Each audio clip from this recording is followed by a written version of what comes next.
मैं शमशान में था जब 3 साल बाद अचानक मेरी एक्स गर्लफ्रेंड सामने आ गई।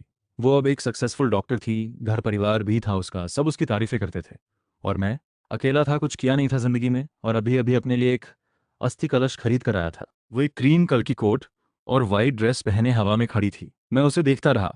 दिमाग में सवालों की बाढ़ आ गई। ये इन सालों में कहाँ गई थी? बिना बताए ब्रेकअप क्यों किया था? लेकिन वक्त बदल चुका था। मैंने बस भारी आवाज में कहा, बहुत दिनों बाद नजरें मिली। उसकी नजर मेरे हाथ में पकड़े कलश पर पड़ी। उसकी आंखों में एक गहराई आ गई। किसका हुआ? मेरे पापा का। 20 साल की उम्र में मेरी माँ चली गई थी, और उस वक्त शिंचुए मेरे साथ थी। लेकिन 25 साल की उम्र में वो बिना कुछ कहे चली गई। अब 28 साल में पापा भी ब्रेन स्ट्रोक से चले गए, और मुझे खुद डॉक्टर्स ने छोड़ दिया था। शिंचुए की भारी आवाज ने मुझे वापस खींचा। ढांढस रखो। मेरा गला भराया। शुक्रिया। पुरानी यादें उस पल में बस एक फॉर्मल सा जवाब बनकर रह गई। शिंचुए मुझे देखती रही। उसके होंठ हिले लेकिन शब्द नहीं निकले। इन सालों में कैसे रहे? अभी भी नॉर्थ सिटी वाले विला में रहते हो? वही तो है, मैंने शांत आवाज में जवाब दिया। वो विला बेचने का सोच रहा हूँ। नॉर्थ सिटी का वो विला हमने अपना शादी का घर बनाने के लिए खरीदा था, लेकिन शादी होने से पहले ही उसने ब्रेकअप कर लिया। इन सालों में मैं वहीं रहता रहा, एक उम्मीद की तरह। लेकिन 3 साल इंतजार करने के बाद न वो आई, बल्कि मिला तो बस कैंसर का रिपोर्ट, आखिरी स्टेज। अब वहां रहने का मौका भी नहीं रहा, रखने की जरूरत भी नहीं। शिंचो एक पल के लिए रुकी, फिर बोली, मैं अभी फॉरेन से वापस आई हूँ, यहीं रहने का प्लान है। वो विला मुझे बेच दो। मैंने कलश कसकर पकड़ा और सीधे बता दिया, घर तो मैंने पहले ही ब्रोकर को दे दिया है, चाहो तो वहां जाकर प्रोसेस करो। अभी मेरे पास इन सब चीजों के बारे में सोचने की एनर्जी नहीं थी। माहौल भारी हो गया, एक अजीब सा साइलेंस छा गया। उसका चेहरा देखकर, क्या उस जमाने का वो ब्रेकअप रीजन अब बता सकती हो? शेनचुए की भौहें थोड़ी सिकुड़ी, आंखों में जैसे एक धुंध थी। कुछ समझ नहीं आता था। हम दोनों एडल्ट्स हैं, कुछ बातें खोदने की जरूरत नहीं होती। उसने एक गुलदाउदी का फूल उठाया, मेरे पास आई और पापा की अस्थियों के पास रख दिया। जो हो गया हो गया। अब हम दोनों को आगे बढ़ना चाहिए, पीछे मुड़कर नहीं देखना। 3 साल बाद शिनचुए में कोई बदलाव नहीं था। वही बर्फ जैसा चेहरा, वही एक अलग सी खामोशी। जैसे ही वो मुड़ने लगी, मैंने अनजाने में उसकी कलाई पकड़ना चाहा। एक जवाब चाहिए था। इन 3 सालों की उलझन खत्म करनी थी। लेकिन उसी वक्त दूर से एक छोटी सी आवाज आई, माँ। एक 3-4 साल की छोटी बच्ची दौड़ती हुई शिनचुए की तरफ आई। उसने उसे आराम से गोद में उठा लिया। उन तीनों को देखकर मैं वहीं खड़ा रह गया। एक झटके में सब समझ आ गया। ब्रेकअप के बाद जो आदमी आया था, उसका नाम था लू युनजंग, जो शेन चुए का चाइल्डहुड का दोस्त था। और अब वो उसके बच्चे का बाप था। नाखून हथेली में गड़ गए।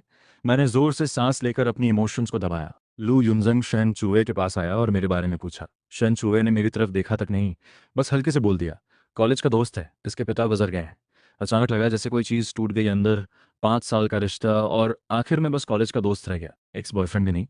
मैंने गहरी सांस ली, पापा का कलश उठाया और उनसे दूर क्रेमेटोरियम के बाहर की तरफ चल गया। उसके पास से गुजरते वक्त शेन चुए की खुशबू आई, वो हल्की पाइन की फ्रेग्रेंस जो सिर्फ उसकी थी। क्रीमेटोरियम के बाहर खड़े होते ही मेरी आंखों से आंसू टपकने लगे। पीछे से कदमों की आवाज आई। मैंने जल्दी से चेहरा पोंछा और मुड़ा। शेनचुए थी, 2 कदम की दूरी पर खड़ी। वो मेरी सूजी हुई आंखें देख रही थी। उसकी आंखें शांत और गहरी थीं। गुहान, तुम बदल गए हो। मेरी नाक भर आई। बदलते तो सब है। वो इतनी पक्की थी अपने वादों में। कहा था जिंदगी में सिर्फ मुझसे प्यार करूंगी, लेकिन वो भी बदल गई ना। शेनचुए गहरी नजरों से देखती रही, फिर अचानक फोन निकाला। कॉन्टैक्ट ऐड करते हैं। उसकी आवाज़ साफ और शांत थी। विला की हैंडओवर के लिए तुमसे कांटेक्ट करना होगा। मैंने याद दिलाया, मेरा नंबर वही है, कभी बदला नहीं। इन 3 सालों में मुझे डर था कि वो कहीं कुछ हो न गया हो या कोई मजबूरी हो। डर था कि वापस आए और मुझे ढूंढ न पाए, इसलिए नंबर नहीं बदला। शिंजुए की उंगली एक पल रुकी, फिर उसने मुझे ब्लैकलिस्ट से हटाया। माफ करना, उस वक्त लगा तुम मूव ऑन नहीं कर पाओगे। उसकी बनावटी सफाई सुनकर मैंने बस एक हल्की हाँ कही और चुप हो गया।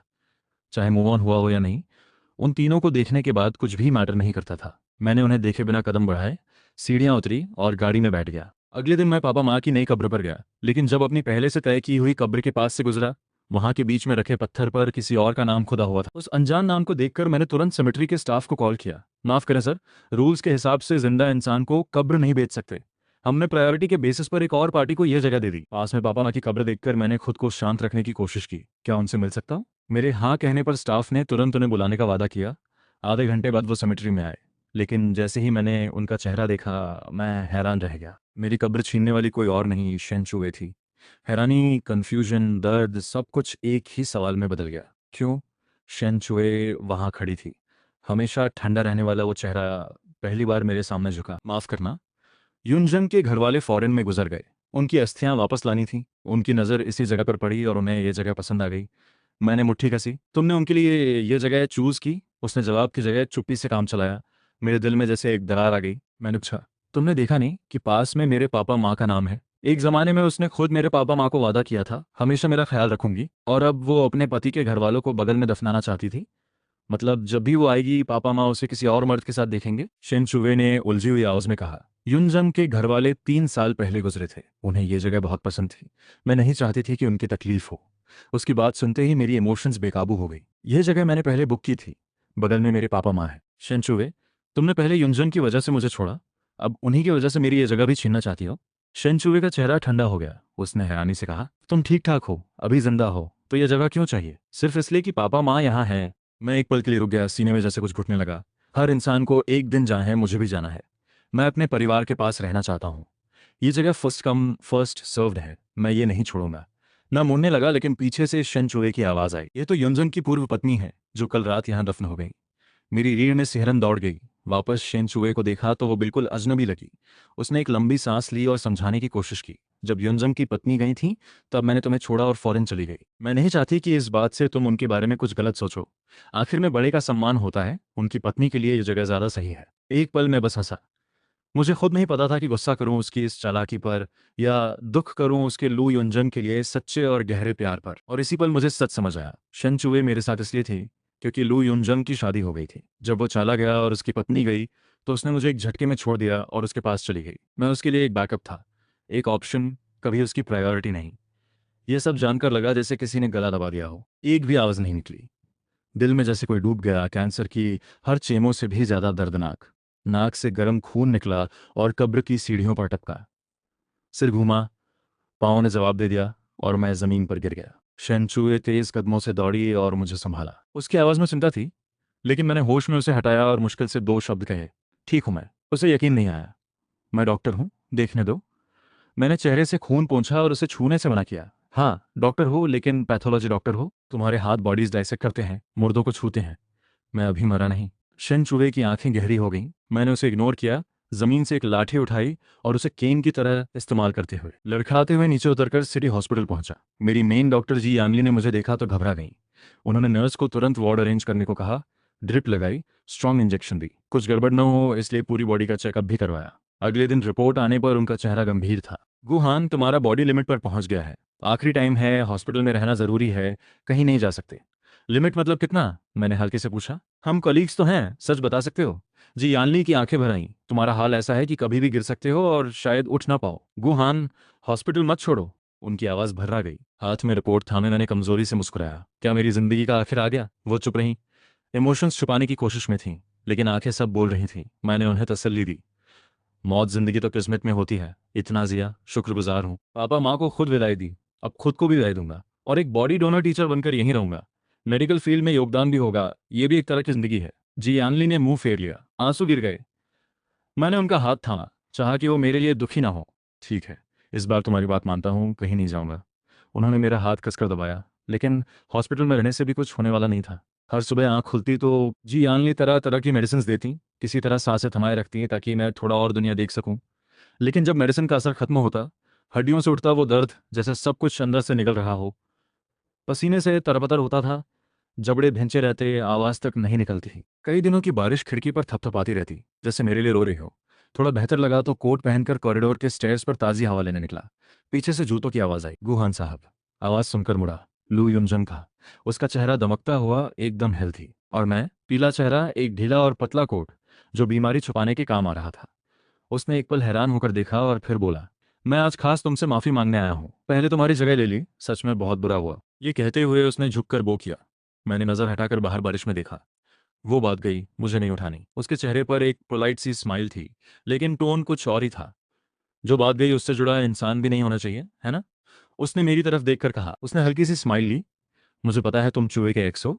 हम बचपन से साथ हैं, उसे मुझसे प्यार है, घर वाले भी मुझे पसंद करते हैं। हाँ, मेरी ये दूसरी शादी है, लेकिन मैं उसकी यूथ हूँ, उसकी जिंदगी का हिस्सा हूँ। तुम उसका एक छोटा सा पास्ट हो। मेरी रिक्वेस्ट है कि हमारे बीच मत आओ। खिड़की से हवा आई और दिल ठंडा हो गया। मैंने सीधे लू युनजंग की आंखों में देखा। अगर इतना कॉन्फिडेंट हो उसके प्यार पर, तो मेरे पास आकर यह कहने की जरूरत क्या थी? लू युनजंग के पास जवाब नहीं था। मुझे भी इस बेकार बातचीत में इंटरेस्ट नहीं था। मैं मुड़ा और चला गया। शायद हवा लगी, रात को तेज बुखार चढ़ गया। सिर फटने लगा, पूरा बॉडी जैसे पत्थर से कुचला हो। रंग एकदम सफ़ेद हो गया था। जियानली फिर इंजेक्शन देने आई, लेकिन मुझसे सच में बर्दाश्त नहीं हो रहा था। ठंडा पसीना छूट रहा था। मैंने धीरे से कहा, प्लीज़ नहीं, इंजेक्शन बहुत तकलीफ देह है। बीमारी में हर एक पल इतना लंबा लगता था। मेरी गुजारिश की आंखें और हाथ बाहों पर भरे नीडल के निशान देखकर जियानली ने बहुत देर सोचा, फिर मान गई। उस रात इंजेक्शन नहीं, उन्होंने नर्स को भेजा और खुद मेरे साथ पूरी रात रहीं। सुबह की हल्की रोशनी में कई दिनों की बारिश आखिरकार रुकी। धूप खिड़की से झांकने लगी। मैंने आखिरी ताकत जुटाकर हाथ बाहर निकाला, उस रोशनी को महसूस करने के लिए। डॉक्टर साहब धूप निकल आई। दूसरी तरफ शनशुए पूरे दिन क्लिनिक में बिजी रही। बस ऑफिस में बैठी ही थी कि असिस्टेंट अंदर आया। शन डॉक्टर, 0482 नंबर के बॉडी डोनर टीचर आ गए हैं पैथोलॉजी डिपार्टमेंट में। इस बार के डिसेक्शन के लिए हॉस्पिटल ने एक लाइव क्लास का प्लान किया है। पूरे डिपार्टमेंट के डॉक्टर्स को बुलाया गया है, प्लीज तैयार रहें। शनशुए को उस वॉलंटियर की याद आई जो उस दिन कैफे में नहीं आया था। कुछ पल चुप रही, फिर बोली, ठीक है, समझ गई। डायसेक्शन सेंटर में पहुंचकर उसने टेबल पर व्हाइट शीट में लिपटे बॉडी डोनर देखा। अचानक दिल धड़क उठा, पता नहीं क्यों। आसपास कई कॉलीग्स पहले से थे, एक कैमरा भी था रिकॉर्डिंग के लिए। वो शांत कदमों से आगे बढ़ी, टेबल के सामने खड़ी हो गई। सबने मिलकर बॉडी डोनर को साइलेंट ट्रिब्यूट दिया। 3 सेकंड्स की मौन श्रद्धांजलि के बाद उसने ग्लव्स पहने, क्योंकि उन्होंने बीमार पिता की देखभाल के लिए जॉब छोड़ी थी और खुद भी कैंसर से लड़ रहे थे कई सालों तक। हाँ, बहुत ही एक्स्ट्रॉर्डिनरी इंसान थे। बॉडी डोनर बनकर अब भी मेडिकल फील्ड की सेवा कर रहे हैं। ये सुनकर कई लोगों की आंखें भर आईं। शेनचुए के डाइसेक्शन नाइफ थामे हाथ एक पल रुके। दिमाग में किसी का चेहरा आया, अजीब सा, लेकिन सामने कैमरा था। उसने एक लंबी सांस ली, मन को शांत किया, नाइफ कसकर पकड़ी और शीट का कोना धीरे धीरे उठाया। उसी वक्त पास खड़ी नर्स ने फाइल खोलकर साफ आवाज में बोला, बॉडी डोनर का नाम गुहान, उम्र 28 साल, डेथ डेट 2026 8 अप्रैल। शनचुए का हाथ हवा में रुक गया, दिमाग एकदम ब्लैंक हो गया। वो मैं था, व्हाइट शीट के नीचे लेटा बॉडी डोनर वॉलंटियर मैं था। शनचुए के खून में जैसे बर्फ घुल गई। कान में सनसनाहट होने लगी, आसपास की आवाज़ें सुनाई देनी बंद हो गईं। मैं वहाँ पड़ा था, पीला चेहरा, हाथों और बाहों पर नील के निशान, छोटे छोटे नीडल के मार्क्स, और सीने पर उसके नाम का कपल टैटू। दिमाग का एक तार टूट गया। शेन चुए बस देखती रह गई। वू हान टीचर, दिल्ली मेडिकल यूनिवर्सिटी की पैथोलॉजी डिपार्टमेंट के होनहार ग्रेजुएट थे। काम बड़ी लगन से करते थे, लेकिन बीमारी की वजह से जॉब छोड़नी पड़ी। कैंसर से 3 साल तक लड़े और जाते जाते बॉडी डोनर का डिसीजन लिया ताकि मेडिकल फील्ड में काम आ सके। तो मतलब मैंने इसलिए जॉब नहीं छोड़ी थी कि थक गया था, बल्कि ज़िंदगी ही ख़त्म हो रही थी। मेरी बॉडी शेन चुए के सोच से कहीं ज़्यादा कमज़ोर थी। 6 फीट का इंसान, सिर्फ हड्डियाँ। दोबारा मिलने के बाद की सारी यादें एक साथ उमड़ पड़ी। मेरा कमज़ोर बॉडी, पीला चेहरा, सूखे होंठ, और वो पल जब नाक से खून बहते हुए गिरा था। सब कुछ अब सेंस बन रहा था, लेकिन इतना अचानक था कि सांस लेना मुश्किल हो गया। वो सारी उलझी हुई फीलिंग्स एक साथ उफान पर आ गईं, जैसे कोई जाल उसे चारों तरफ से घेर रहा हो। शेन चूहे को लगा सिर फटने वाला है। वो नाइफ पकड़े हुए भी थी। सामने कलीग्स थे, लीड्स थे, कैमरा था। वो टेबल पर लेटा था और कैमरा उस पर था। उसने ये टीचिंग सेशन रोकना पड़ा। माफ़ करना सबको, अपनी पर्सनल वजह से आज की लाइव क्लास अभी के लिए रोकनी पड़ रही है। मुझे इस बॉडी डोनर की बैकग्राउंड के बारे में कुछ जानना है। ये क्लास अगले शुक्रवार तक शिफ्ट होगी, सॉरी। ये कहकर उसने सबके सामने बो किया। सबको उसके इस अचानक फैसले पर हैरानी हुई, लेकिन माहौल भांपकर किसी ने कुछ नहीं कहा। रिकॉर्डिंग बंद की। डिपार्टमेंट हेड सामने आए। शेन डॉक्टर, कोई प्रॉब्लम है क्या? शेन चुई की आवाज़ भारी थी। ये बॉडी डोनर मेरे एक जानने वाले हैं। मुझे उनके जाने की खबर आज ही लगी। शॉक बहुत ज़्यादा था, इसलिए ऑपरेशन नहीं हो सका। लोग हैरान थे। उन दोनों का कनेक्शन था। शेन डॉक्टर और गुहान दोस्त थे। सुना नहीं था पहले। वो भी उसी यूनिवर्सिटी से पैथोलॉजी में थे ना, सेम बैच रहे होंगे। कहीं क्लासमेट्स तो नहीं थे? हैरानी है, शेन डॉक्टर इतनी कोल्ड दिखती हैं, लेकिन इतनी इमोशनल निकली। डॉक्टर्स ने डेथ देखी है, लेकिन दिल सबका होता है। सबने अफसोस किया। हेड ने शन चुए के कंधे पर हाथ रखा। पुराना जानने वाला था, क्लास बाद में होगी। वो खुद आगे बढ़कर बाहर चले गए और बाकी लोग भी निकल गए। सबको जाते देखकर शनचुए ने माफी मांगी, लेकिन सीने पर एक भारी पत्थर था। सांस लेना मुश्किल था। जाते जाते भीड़ में से किसी ने धीरे से कहा, याद है जब गुहान रेसिडेंट था, उसने हमें अपनी गर्लफ्रेंड की फोटो दिखाई थी? मुझे लगा शन डॉक्टर जैसी दिखती थी। अरे हाँ, उसने तो कहा था गर्लफ्रेंड शायद गुजर गई। हाँ याद है, कह रहा था शादी करनी है, घर भी तैयार कर लिया है, पार्टी भी देनी थी हमें, लेकिन बाद में कभी जिक्र नहीं किया। लगता है कुछ हो गया था उसे। जब भी गुहान हॉस्पिटलाइज था, वो या उसके पापा, उसकी गर्लफ्रेंड कभी नहीं आई। सब एक बार फिर दुखी हो गए। किस्मत को जैसे दुखी लोग पसंद आते हैं। वो धीरे धीरे दूर चले गए। आवाजें हवा में घुल गईं। शेन चुए वहां खड़ी थी, मुझे देख रही थी, जो अब कभी न उठ सका।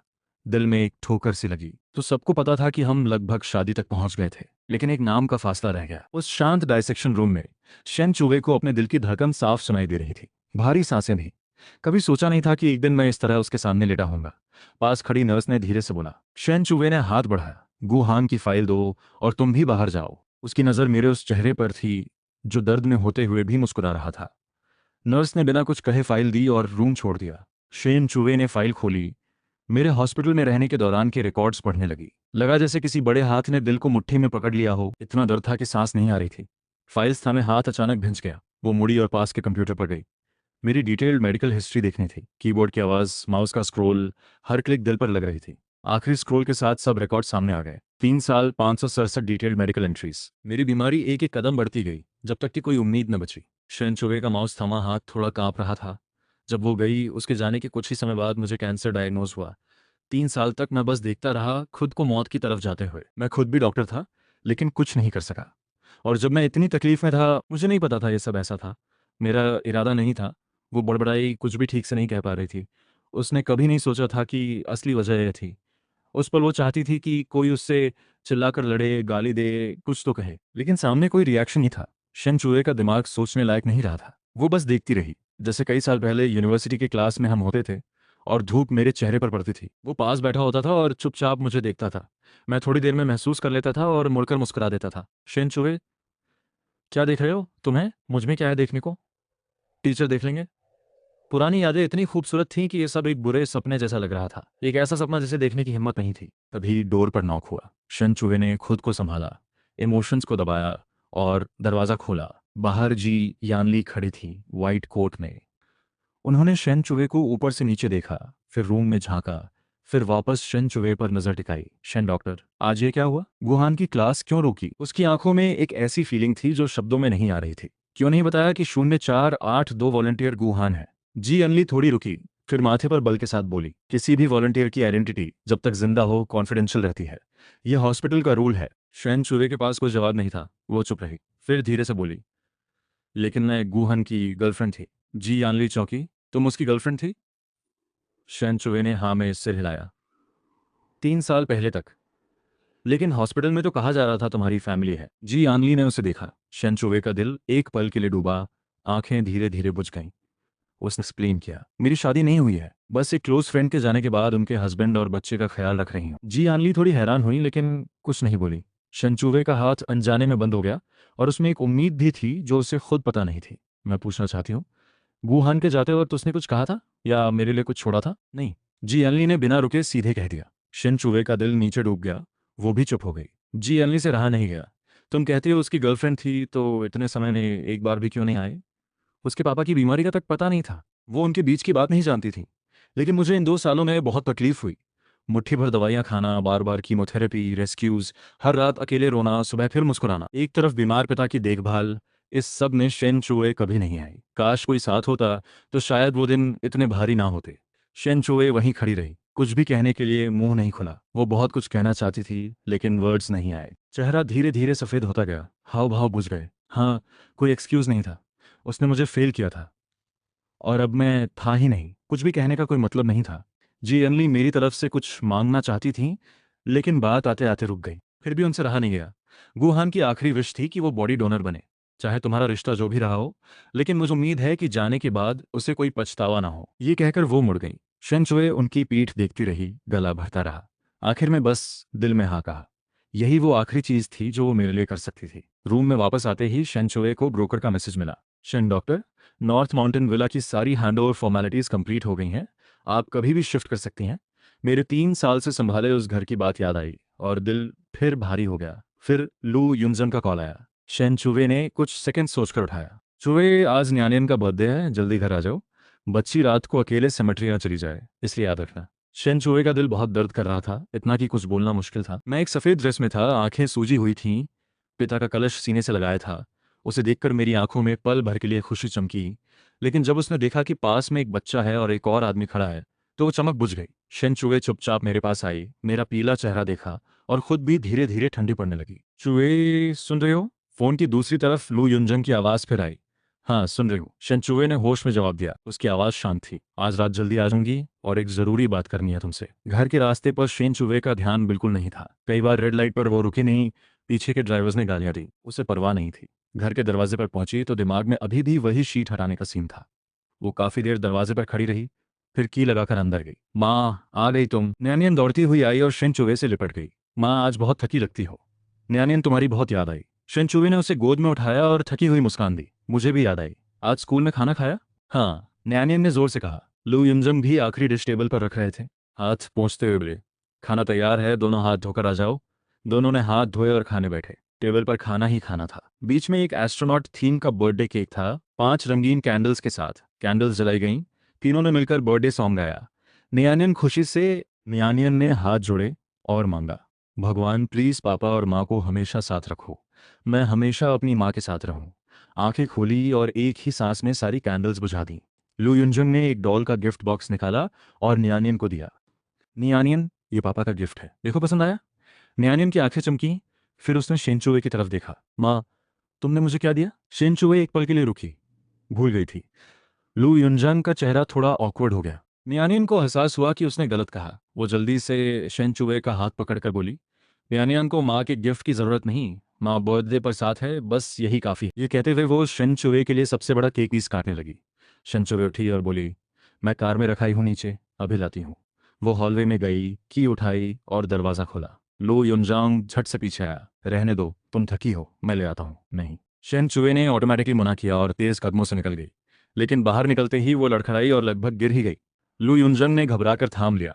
ठीक हो, ठीक हो। शेनचुए ने हाथ हिलाया और तेज कदमों से नीचे की तरफ बढ़ गई। लेकिन उसकी माथे की लकीरें बता रही थीं, ये बिल्कुल ठीक नहीं थी। घर आने से अब तक वो मन में कहीं नहीं थी। लू युनजंग उसकी पीठ देखता रहा। मुट्ठी अनजाने में बंद हो गई, आंखें बुझ गईं। न्यानियन दौड़ती हुई आई और उनके पास खड़ी हो गई। पापा, क्या मुझे माँ से गिफ्ट नहीं मांगना चाहिए था? लू युनजंग ने उसे गोद में उठाया। ऐसा नहीं है। हमारी न्यानियन को कोई भी कैसे पसंद नहीं करेगा। माँ बस नीचे से गिफ्ट लेने गई है। लेकिन शेनचुवे गिफ्ट लेने बहुत देर से लौटी। न्यानियन का फेवरेट एविएशन मॉडल था। बच्ची जो खुद को ब्लेम कर रही थी, वो खुशी देखकर सब भूल गई। वो खुशी से शेनचुवे के आसपास चक्कर लगाने लगी। लेकिन लू युनजन का मूड ठीक नहीं था। न्यानियन के सोने के बाद उसने पूछा, आज कुछ हुआ? घर आने से तुम ध्यान में ही नहीं थी। शेनचुवे ने नजर उठाई और सीधे देखा। गुहान चला गया। ये 4 शब्द सुनकर पूरे रूम में सन्नाटा छा गया। शेनचुवे ने आगे कहा, पहले जो टूम्बस्टोन तुम्हारी एक्स वाइफ के लिए था, वो उसने खुद के लिए खरीदी थी। लू युनजंग एक पल के लिए रुका, फिर बोला, मुझे नहीं पता था। हाँ, मुझे भी नहीं पता था कि वो इतनी जल्दी चला जाएगा। शेनचुवे की आंखें कहीं खाली हो गईं। उसे कैंसर था, ये भी आज डायसेक्शन क्लास में पता चला। उसने सोचा था हमारी आखिरी मुलाकात कई तरह की हो सकती थी, लेकिन ऐसी ये कभी नहीं सोचा था। लू युनजंग चुपचाप उसके एक्सप्रेशंस देख रहा था। दिल धीरे धीरे डूबता जा रहा था। वो कुछ कहना चाहता था, लेकिन शेनचुवे पहले ही बोल उठी, मैंने नया घर ले लिया है, कल से यहाँ से शिफ्ट हो जाऊंगी। लू युनजंग का दिल पूरी तरह डूब गया। आवाज़ थोड़ी ऊंची हो गई। इतनी जल्दी? उसने शेनचुवे की तरफ देखा। आवाज़ में गुजारिश थी, प्लीज़ मत जाओ। न्यानियन ने तुम्हें सच्ची माँ मान लिया है, वो अभी छोटी है। तुम गई तो वो क्या करेगी? शेनचुए एक पल चुप रही। आंखें गहरी और उदास थीं। अब सब सेटल हो गया है, मुझे जाना चाहिए। आगे की चिंता मत करो। अवान की तरफ से मेरे कुछ वादे हैं। एक दोस्त की तरह तुम दोनों का ख्याल रखूंगी। मैं नहीं मानता। लू युनजंग की आंखों में जिद थी। न्यानियन माँ के बिना नहीं रह सकती। शेनचुए उठ खड़ी हुई, उसकी बात पर ध्यान नहीं दिया। हॉस्पिटल में काम है, पहले जाती हूँ। लू युनजंग उसे रोकना चाहता था, लेकिन उसकी ठंडी आंखों ने रोक दिया। आखिर मस देखता रहा। शेनचुए ने दरवाजा खोला, नीचे उतरी और रात के अंधेरे में चली गई। शेनचुए रात में खड़ी थी, जाने की जगह पता नहीं थी। गाड़ी चलाती रही, बस यूं ही शहर में घूमती रही। आखिर में हॉस्पिटल वापस आ गई, पैथोलॉजी डिपार्टमेंट में। वो स्टोरेज रूम में गई जहां बॉडीज रखी थी।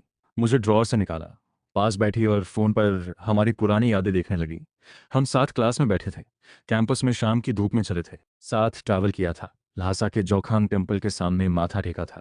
शेनचुए को याद था, दोनों ने रिम्पोचे से दुआ मांगी थी, हे भगवान, हमें हेल्दी रखो, हमेशा साथ रहने दो। वो यादें और यह रियलिटी एक चाकू की तरह बार बार सबसे दर्दनाक जगह काट रही थी।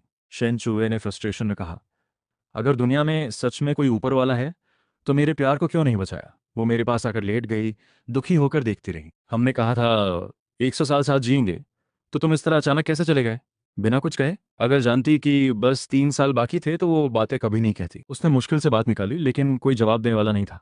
उसने छत की तरफ देखा और खुद से बात करने लगी। सच में 3 साल पहले मेरा मन करके ब्रेकअप नहीं किया था। युनजंग की एक्स वाइफ गुजर गई थी, वो मेरी जान बचाने वाली थी। उनके हस्बैंड और बच्चे की जिम्मेदारी लेना जरूरी था। लेकिन कोई मर्द ये एक्सेप्ट नहीं करता कि उसकी बीवी किसी और के लिए करे। तुम इतना प्यार करते थे, शायद मान लेते, लेकिन मैं तुम्हें तकलीफ नहीं देना चाहती थी।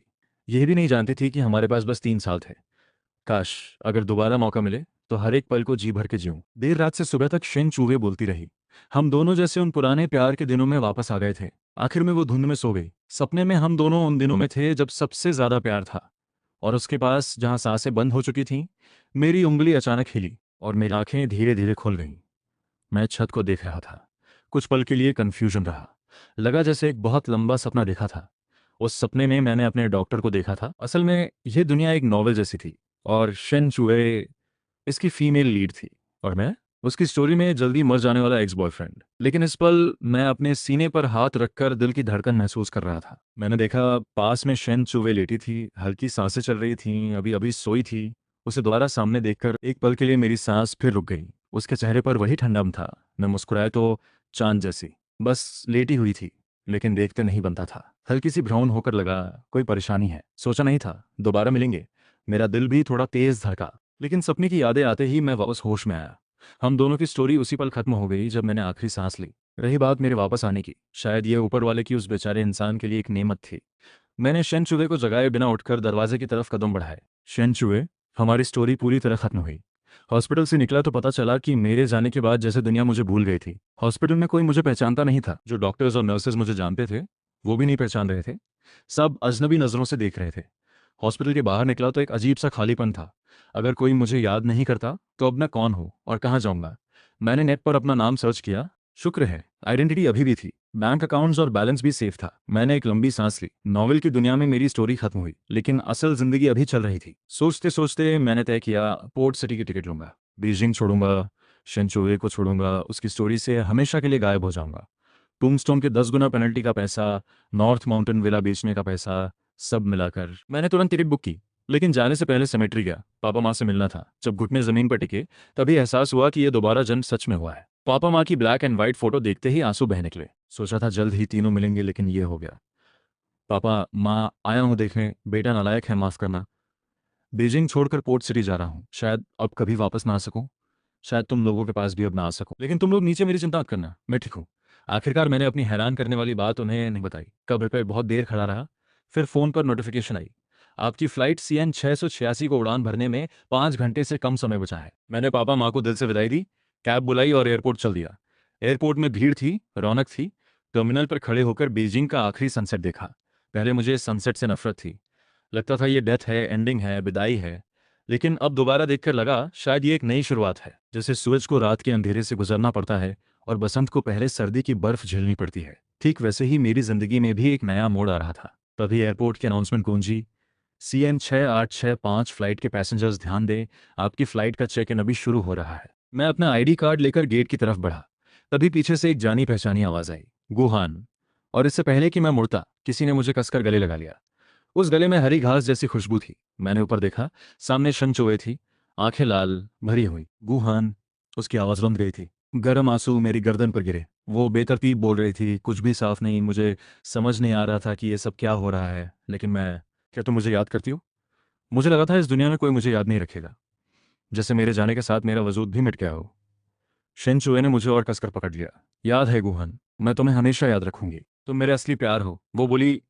जब मेरी आंख खुली तुम वहां नहीं थे। मैंने पूरा हॉस्पिटल छान मारा, कहीं नहीं मिले। नर्सेस से पूछा, डॉक्टर से पूछा, पर सबने कहा कि उन्हें तुम याद नहीं, जैसे एक ही रात में सबने तुम्हें भुला दिया हो। तुम्हारे होने का कोई निशान नहीं बचा था।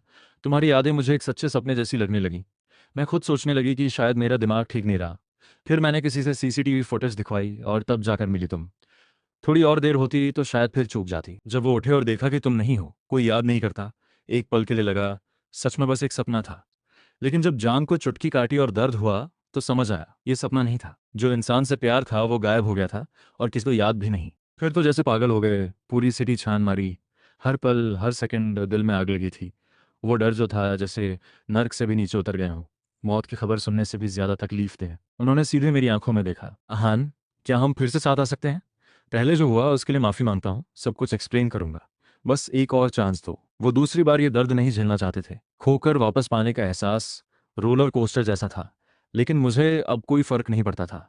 हम ब्रेकअप कर चुके थे। मैंने शेन चूहे को पीछे धकेला, उनका गर्म आलिंगन छोड़ दिया। शेन चूहे की आंखें बुझ गईं। ब्रेकअप के बाद भी पैच अप हो सकता है। उनकी गीली आंखें मुझे ऐसे देख रही थीं जैसे दुम हिलाता कुत्ता। अगर ये 3 साल पहले होता या उस वक्त जब हम दोबारा मिले थे तो मैं ज़रूर रो पड़ता और उनसे लिपट जाता। लेकिन ज़िंदगी और मौत के बीच का वो सफ़र झेलने के बाद मेरे इमोशंस जैसे सूख गए थे। शेन चूहे के लिए वो गर्मजोशी नहीं रही। उस सपने ने मुझे समझा दिया था हमारे बीच कोई फ्यूचर नहीं था, बस एक अधूरा दुख भरा किस्सा था। फ्लाइट का वक्त हो रहा था। एयरपोर्ट अनाउंसमेंट फिर से आई। मैंने शन चुवे की तरफ देखा और आगे बढ़ गया, लेकिन उन्होंने मेरा हाथ थाम लिया। मैंने डांटा, वो नहीं मानी, बस जिद से मेरी आंखों में देखती रही। मैंने धीरे धीरे उनकी उंगलियां हटाई। शेन चुवे, तुमने खुद कहा था जब बात खत्म हो जाए तो दोनों आगे बढ़े, पीछे मत मुड़ो। शेन चुवे का चेहरा उतर गया। उनकी खूबसूरत आंखें, वो तेज नज़र सब टूटी हुई दिखने लगी। एक उदासी छा गई उन पर। बोली, आवाज़ में दर्द था, हन, मुझे पछतावा है। मैंने देखा और हल्की सी हंसी आई। लेकिन हम दोनों जानते थे पछतावे का कोई फ़ायदा नहीं होता। मैं गेट की तरफ बढ़ गया। कोई गुड बाय नहीं, कोई मुड़कर देखा नहीं।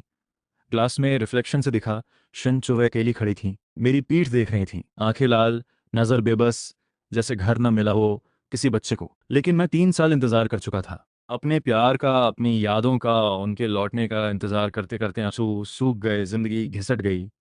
और जब वो आई तो साथ में कोई और था, खुशहाल फैमिली साथ, और मैं अकेला पापा की अस्थियां ले खड़ा था। अब मैं पीछे नहीं देखना चाहता था, उन यादों को भी नहीं। तेज कदमों से प्लेन की तरफ बढ़ा, सीढ़ियां चढ़ी, विंडो से देखा। दिल्ली धीरे धीरे पीछे छूटती जा रही थी, एक बिंदु बनकर गायब हुई। मुझे लगा शायद अब असली जिंदगी शुरू होती है। 5 घंटे बाद गांगचेन का वॉल्टन होटल। मैं इतना थका हुआ था कि ठीक से सो भी नहीं पाया था। नहाया, लेटा और बस सो गया। जब आँख खुली, सुबह थी। सूरज अभी निकला ही था। धूप खिड़की के पर्दों से छनकर बिस्तर पर पड़ रही थी, गरम, उम्मीद भरी। नीचे ब्रेकफास्ट के लिए गया। ऑनलाइन एक लोकल गाइड बुक करवाई। उनकी कार देखकर मैंने हेजिटेट करते हुए पूछा, क्या आप ही वो गाइड हैं? उन्होंने फ़ोन दिखाया, लगता नहीं। मैंने कहा, नहीं, आप ज़्यादा वो गाइड लगती हैं जो मैंने ढूंढी। वो हंसी, ये सबसे सस्ती कार है मेरे घर की। अगर मैं बोलूं कि पहले टैक्सी ड्राइवर थी तो क्या अब थोड़ा अच्छा लगेगा? देखकर लगा जैसे लाइफ एक्सपीरियंस के लिए कर रही हूँ। मैंने ज़्यादा नहीं सोचा और पूछा, यहाँ आसपास कहाँ अच्छा खाना मिलता है? चलो लोकल मॉर्निंग टी पिलाती हूँ। उन्होंने कार का दरवाज़ा खोला और मुझे बैठने का इशारा किया। हम 70 साल पुरानी एक ट्रेडिशनल टी हाउस गए। खाना बढ़िया था, दिल्ली से बिल्कुल अलग, फ्रेश एक्सपीरियंस। जब हम विक्टोरिया हार्बर देखने निकले तभी शेंचुए न जाने कहाँ से आ गई। वो मेरे सामने आकर बोली, ये कौन है? गाइड ने ऑकवर्ड होकर मुझे देखा। भाई, इन्हें बताया नहीं था? मैंने गुस्से से देखा। हम मैरिड नहीं हैं, 3 साल पहले ब्रेकअप हो गया था। गाइड का एटीट्यूड बदल गया। शेंचुए को थोड़े नज़रअंदाज करते हुए देखा। मैं शेंचुए से बात नहीं करना चाहता था, आगे बढ़ने लगा। लेकिन उन्होंने मेरी कलाई पकड़ ली और फिर पूछा, ये कौन है? उनका गला सूखा हुआ था, चेहरे पर जितनी शांति थी वो असली नहीं थी। शेन चूहे इमोशंस को हमेशा अंदर रखती थी, जैसे एक खामोश समुंदर। लेकिन मैं जानता था वो अंदर से टूट रही थी। बस इतना बोला, लोकल गाइड है। उन्होंने कहा, मैं मानूं तो? जैसा चाहो। मुझे उनसे ज्यादा बात नहीं करनी थी। मैंने हाथ छुड़ाया और आगे बढ़ गया।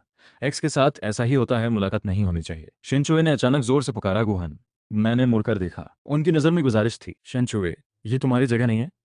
उन्होंने पूछा, तो मेरी जगह कहाँ है? तुमसे दूर? मैं चुप रहा। आगे की कहानी उनकी और ल्यू युनजंग की थी, मेरी नहीं। शिनचुए तेज कदमों से आई और हाथ पकड़ना चाहा। मैंने हरा लिया। गुहान, एक और चांस दो। देखो, मैं फॉरगिवनेस कूपन लाई हूँ। उन्होंने एक छोटी सी बॉक्स निकाली। उसमें फॉरगिवनेस कूपन्स की पूरी स्टैक थी। ऊपर लिखा था, कभी एक्सपायर नहीं होंगे। जब हम साथ थे तब हम भी छोटी छोटी बातों पर आर्ग्यू करते थे। तब मैंने उन्हें फॉरगिवनेस कूपन्स दिए थे। जब भी मुझे खुश करो, एक मिलेगा। जब भी मुझे नाराज करो, यूज करो। वो बहुत अच्छे पार्टनर थे, सरप्राइजेस देते थे, छोटे छोटे गिफ्ट्स लाते थे। इसीलिए मैंने उन्हें बहुत कूपन्स दिए। लेकिन वो डरते थे कि कहीं कम पड़ जाए। सोचते थे शादी के बाद झगड़े बढ़ते हैं तब काम आएंगे। शादी नहीं हुई पर कूपन्स उन्होंने संभाल कर रखे। अहन। शेनचुए ने मेरा हाथ पकड़कर वो कूपन्स थमाए। लेकिन मैंने हाथ खोला और वो पास के डस्टबिन में गिर गए। शेनचुए, ये सब तो कब के एक्सपायर हो चुके थे। जिस दिन हमने ब्रेकअप किया उसी दिन। शेनचुए शैडोज में खड़ी थी। चेहरा अंधेरे में था पर आंखें नम थीं। पीठ थोड़ी झुकी, मुठ्ठियां बंद खुल रही थीं। वो कुछ नहीं बोली। मैं मुड़ गया। शेनचुए दूर दूर से पीछे आती रही। जब भी मैंने देखा, नजरें चुराई। घूमने का मन नहीं बचा। गाइड को थैंक यू बोला और अकेला होटल लौट आया। शेनचुए भी पीछे आई, मेरे रूम के बाहर बैठ गई। मैं रहा नहीं, बोला, शेनचुए, आज वेंसडे है, हॉस्पिटल नहीं जाना? उन्होंने जवाब दिया, लीव ले ली। अगर तुम्हें पसंद नहीं तो यहाँ गैंग चेंग में ट्रांसफर ले लूंगी। वैसे भी मैं उसी हॉस्पिटल में इसलिए गई थी क्योंकि तुम वहाँ थे। लेकिन तब तुम ऑलरेडी छोड़ चुके थे और तुम्हारी तबीयत भी बोलते बोलते रुक गई। वो डरती थी। डर था कि अगर छोड़ा तो फिर वही होगा, अलग हुए और फिर मिलना मुमकिन नहीं रहा। मैंने सोचा, एक बार डरा हूं, मैं एक बार मर चुका हूं, क्या डर नहीं लगता कि मैं गोस्ट हूं? शेंचुए चौंकी, फिर गुस्से से बोली, गुहान, ऐसे मत बोलो, तुम जिंदा हो, सामने खड़े हो। वो आगे बढ़कर गले लगाना चाहती थी, लेकिन मेरी नज़र देखकर रुक गई। बोली, उस रात मैं पूरी रात तुम्हारे पास बैठी रही, तुम्हें सोते देखा, तब जाकर समझा मैं तुम्हें खोना नहीं चाहती। मन में आया तुम्हारे साथ ही चली जाऊं। Gohan, I love you. उनके सच्चे जज्बात सुनकर मेरा दिल एक पल के लिए कांपा, लेकिन वो एहसास जल्दी ही बुझ गया। मैंने तंज में पूछा, फिर भी तुमने ब्रेकअप किया था बिना किसी हेजिटेशन के? मुझे याद है शिनचुए ने एक मैसेज भेजा था और गायब हो गई थी, बस एक लाइन, गुहान लेट्स ब्रेकअप। मैंने पूछना चाहा, क्यों? लेकिन मेरा नंबर ब्लॉक हो गया था। कोई एक्सप्लेनेशन नहीं, कोई गुड बाय नहीं। बस मैं अकेला था, खुद पर शक करते हुए। शिनचुए वहीं खड़ी रहीं, मुंह खोला पर कुछ नहीं निकला। उन्होंने रूम का दरवाज़ा रोकने की कोशिश की, हाथ दरवाजे में फंस गया। खून आने लगा, माथे पर पसीना था, चेहरा सफ़ेद पड़ गया, फिर भी हाथ नहीं हटाया। दर्द हो रहा था, लेकिन वो टस से मस नहीं हुई, बस जिद से मुझे देख रही थी। इस बार मैं तुम्हारा हाथ नहीं छोड़ूंगी। उनके लिए हाथ गंवाना छोटी बात थी, अगर उससे मुझे वापस पाया जा सके। मुझे लगा ये पागलपन है, लेकिन उनकी उस एक बात ने मुझे उस डायरी की याद दिला दी। मैंने हाथ छोड़ा और शांति से पूछा, क्या तुम्हें वो फ्लोटिंग डायरी याद है? वो एक पल के लिए रुकी, याद करने लगी। मैंने वेट नहीं किया, हंसते हुए बोला, उस डायरी में तुम्हारा और लू युन जन का मैसेज था। याद है क्या लिखा था? शेनचुई को याद आया। घबराई, रुको, मत बताओ। लेकिन मैंने बोल दिया, घूमते घूमते वापस यहीं आई। इस जगह का भी सेकंड चांस है। इस बार मैं हिम्मत करूंगी, तुम्हारा हाथ नहीं छोड़ूंगी। उन्होंने कान बंद कर लिए, नहीं सुनना चाहती थी, लेकिन आवाज़ें कानों में घुसती रहीं। क्या उस दिन की डेट याद है? 17 अगस्त 2021, जब हम अभी साथ थे। नहीं, ऐसा नहीं था। अवान ने एक बार उनकी जान बचाई थी। मरने से पहले उन्होंने कहा था, चुए, मैंने कभी कुछ नहीं मांगा, इस बार मांग रही हूँ। मेरे जाने के बाद युनजंग और नियानियन का ख्याल रखना। शन चुए और अवान बचपन से साथ पली बड़ी थी, और अवान के जाने के बाद लू युनजंग टूट गए थे, सच जाने की कोशिश कर रहे थे। शन चुए उन्हें और बच्चे को मरते हुए कैसे देखती? उन्होंने अवन से वादा किया था, लू युनजंग का साथ देंगी जिंदगी भर। नियानियन को मामा कहने दिया, और लू युनजंग की खातिर डायरी में वो मैसेज लिखा था। लेकिन उनके दिल में हमेशा सिर्फ मैं था, सिर्फ मैं। शेन चुए बहुत देर तक दरवाजे के बाहर बैठी रहीं। फोन निकाला और माफी के मैसेजेस भेजे। आहन, माफ करो, मैंने तुमसे ब्रेकअप इसलिए किया था क्योंकि युनजंग की वाइफ ने मेरी जान बचाई थी। मरने से पहले उन्होंने मुझसे युनजंग और बच्चे की जिम्मेदारी मांगी थी। मुझे डर था कि तुम्हें टाइम नहीं दे पाऊंगी, तुम्हें तकलीफ होगी, इसीलिए अलग हो गई। लेकिन सच में खोने के बाद समझा तुम मेरी जिंदगी में कितने ज़रूरी हो। पहली बार उन्होंने वो सब कह दिया जो कभी कह नहीं पाई थी। मैसेजेस आते रहे, मेरा फ़ोन बजता रहा। मैंने एक नज़र देखा और उन्हें ब्लॉक करके डिलीट कर दिया। हमारे बीच अब कोई कनेक्शन नहीं होना चाहिए था। और बाहर शेन चुए अभी भी मैसेजेस भेज रही थीं। अचानक स्क्रीन पर लाल निशान आया, ये यूज़र आपकी कॉन्टैक्ट लिस्ट में नहीं है। उनकी उंगलियां रुक गईं, दिल डूब गया। मैंने डिलीट कर दिया था। उन्होंने दोबारा ऐड करने की कोशिश की, ब्लॉक था। SMS, QQ, email, social media, सब पर ब्लॉक।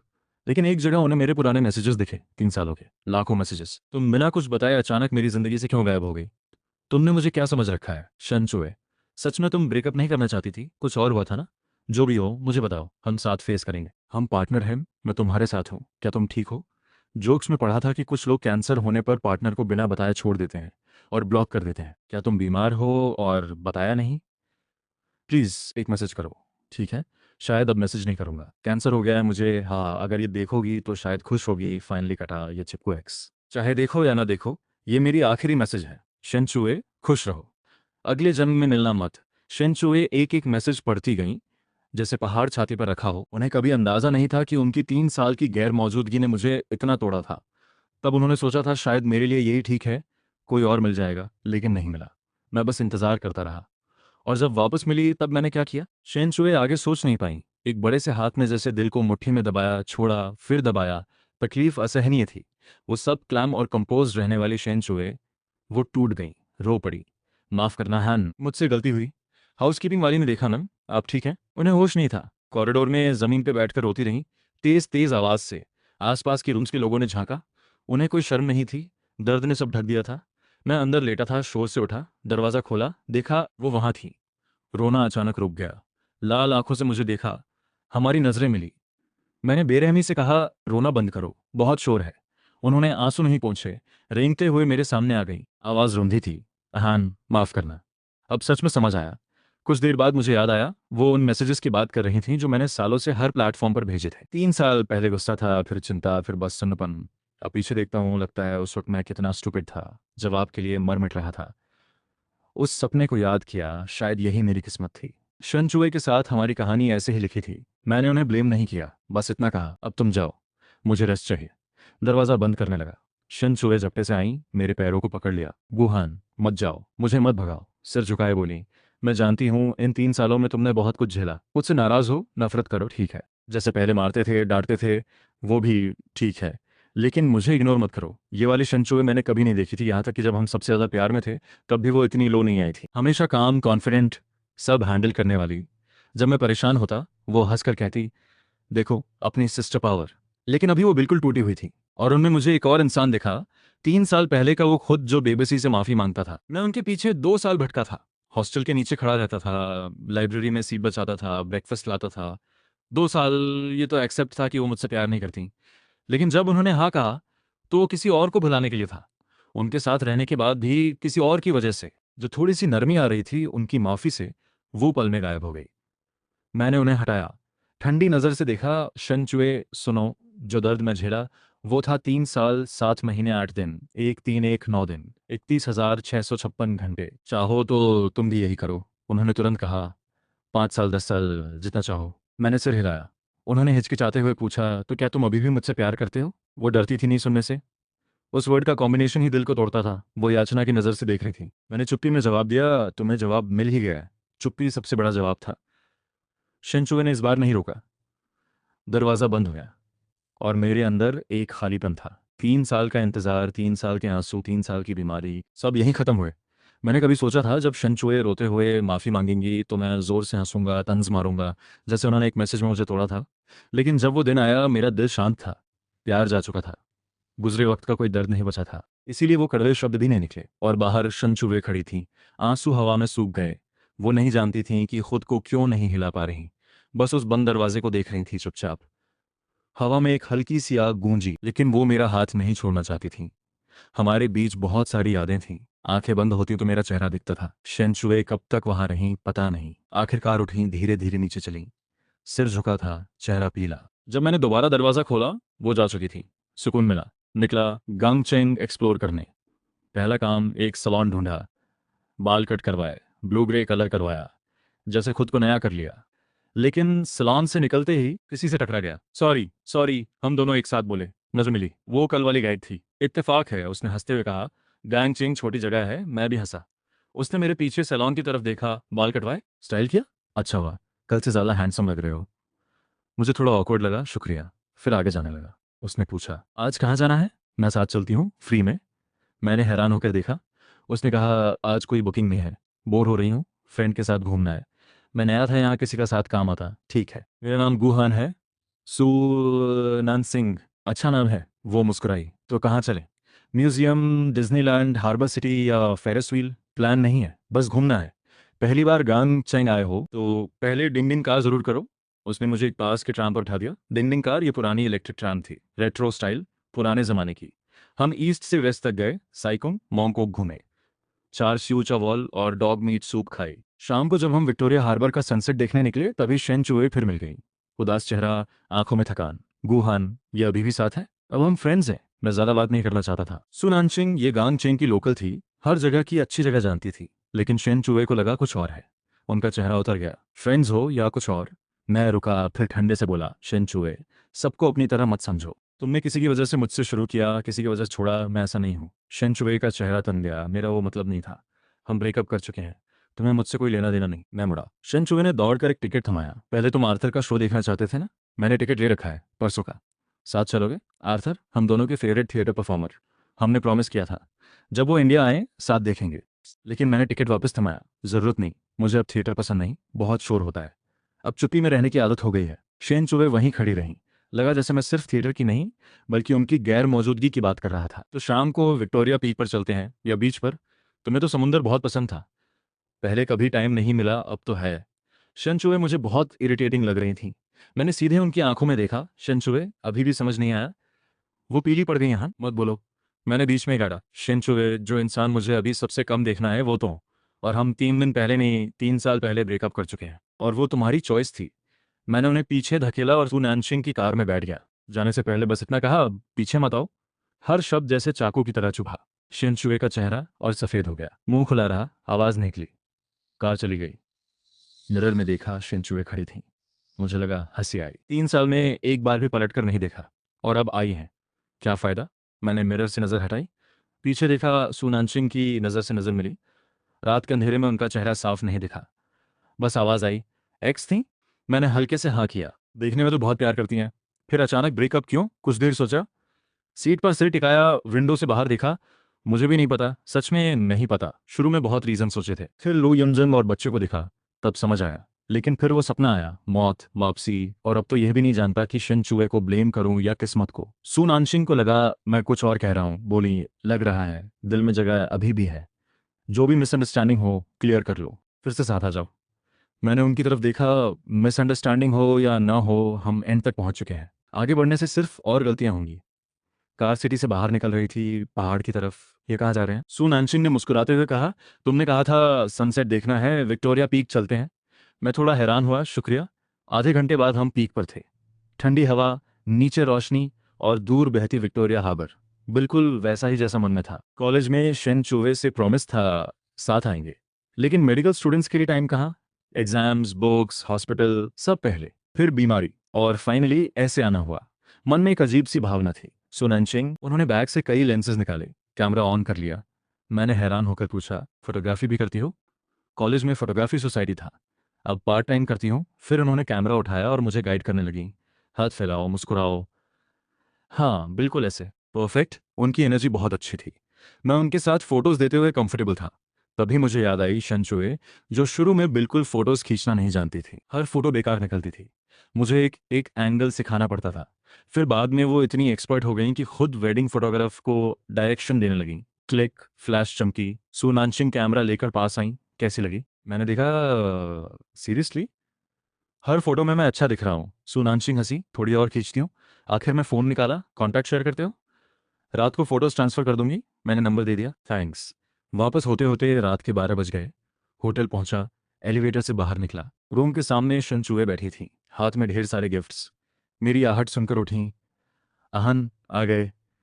मैंने थोड़ा तंग होकर पूछा, क्या काम है? वो हेजिटेंट होकर बोली, आज मिडनाइट के बाद हमारे साथ आने का 100वां दिन है, गिफ्ट लाई हूँ। मुझे याद आया, हाँ था। तो शेन चुवे ने बॉक्स बढ़ाया। कार्टियर का गोल्ड ब्रेसलेट, कपल सेट था। उन्होंने अपनी कलाई पर फीमेल वर्जन पहन रखा था। मैंने नहीं लिया, ज़रूरत नहीं, हमारा कोई रिलेशनशिप नहीं। उन्होंने फिर से थमाने की कोशिश की, बस एक गिफ्ट है, कॉम्पेंसेशन की तरह। मैंने मना किया। दरवाज़ा खोला और अंदर जाने लगा। शेन चुवे ने फिर रोका। अहन, क्या हम ठीक से बात नहीं कर सकते? मैंने पूछा, बात कर तुम चली जाओगी? वो चुप हो गई, लेकिन मैं थक चुका था उनकी नाटकीयता से। दरवाज़ा पूरा खोल दिया हो, एक बार सब क्लियर कर लेते हैं, हमारी स्टोरी को ठीक से ख़त्म करते हैं, एक अच्छा सा गुड बाय देते हैं, और फिर अपनी अपनी ज़िंदगियों में चले जाते हैं। शेन चुवे के कदम रुक गए। वो जाना चाहती थी, लेकिन जानती थी ये आखिरी मौका था। मैंने एक गिलास पानी भरा, शांति से बैठ गया। शेन चुए धीरे धीरे अंदर आईं, हाथ मलते हुए बैठी। आवाज़ कैंपती थी, अहन, गुहन बुलाओ। मैंने रोका, वो बोल नहीं पाई। मैंने कहा, ठीक है, मैं शुरू करता हूँ। जो मुझसे प्यार करता था वो इंसान उस दुनिया में मर गया, सबने भुला दिया। अब हमारी कहानी यहीं खत्म होनी चाहिए। शेनचुए ने सिर हिलाया। मैं नहीं चाहती खत्म करना, मुझे पछतावा है आहान, मुझे सच में पछतावा है। उन्होंने ये बार बार दोहराया। मैं गांग चेंग आ जाती हूँ, हम नए सिरे से शुरू करते हैं। इस बार मैं तुम्हारे पीछे आऊंगी। मेरा चेहरा अब भी ठंडा था, बेरुखा। मैंने मना कर दिया। न मेरी चाहत थी, न मेरी हिम्मत। 3 साल इंतजार किया, 3 साल उसे याद किया, लेकिन अब मेरे अंदर कोई फीलिंग बची ही नहीं थी। और सुनो, मैंने एक सपना देखा था जिसमें मैं बस तुम्हारा वो पुराना एक्स था जो जल्दी मर गया। असली स्टोरी तुम्हारी और लू युनजिन की थी। तुम दोनों बहुत प्यार करते थे एक दूसरे से, एक बेटी भी थी तुम्हारी, पूरी फैमिली थी, खुशहाल जिंदगी थी। शेन चुए दर्द से सिर हिलाने लगी। नहीं, ऐसा नहीं है। मैंने शांति से उसे रोका।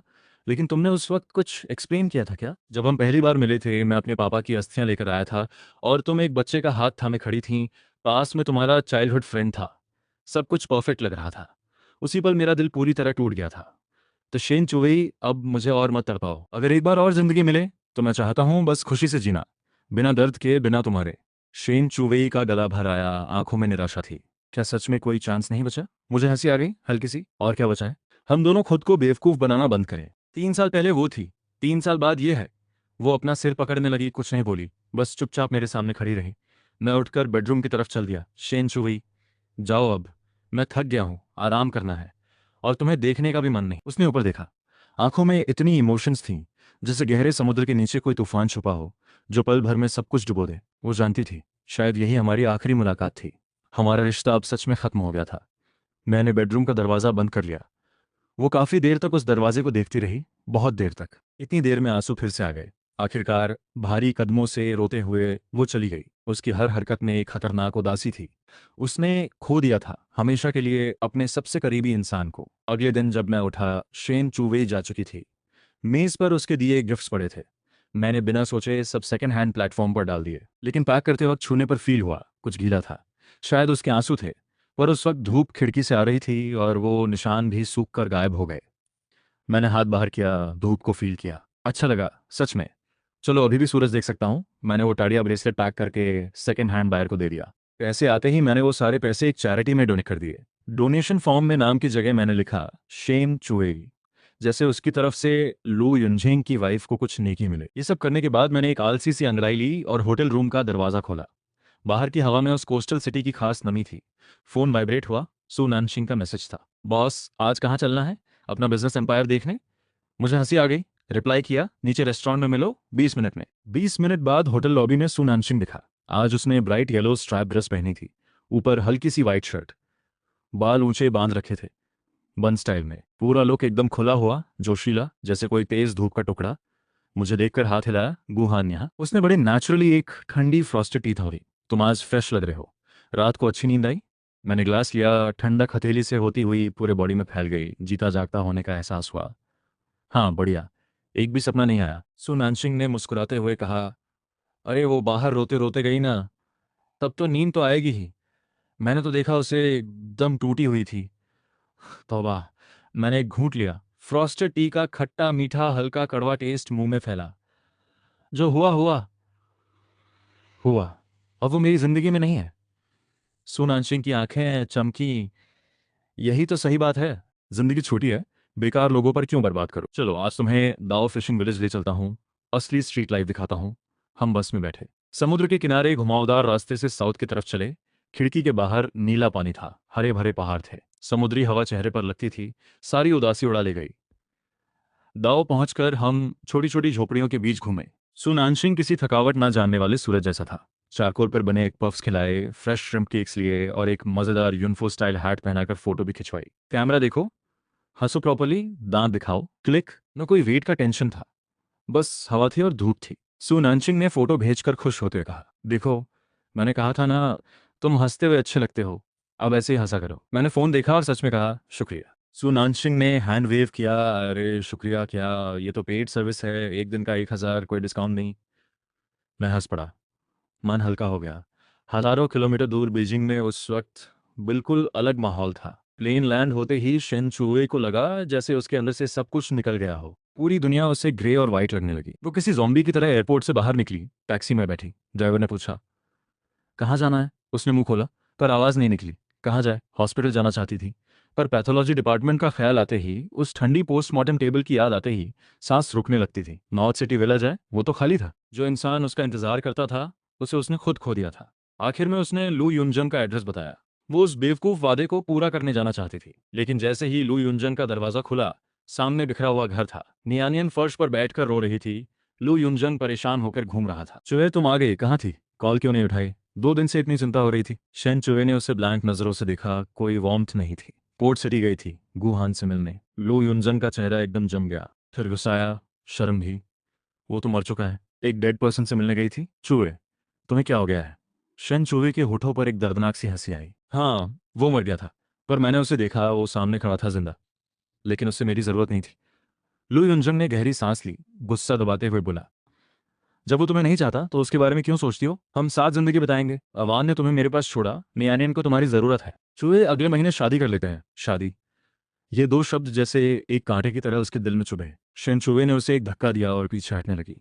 उस इंसान को देखकर उसे बेगानापन लगा, सब बेमानी लगा।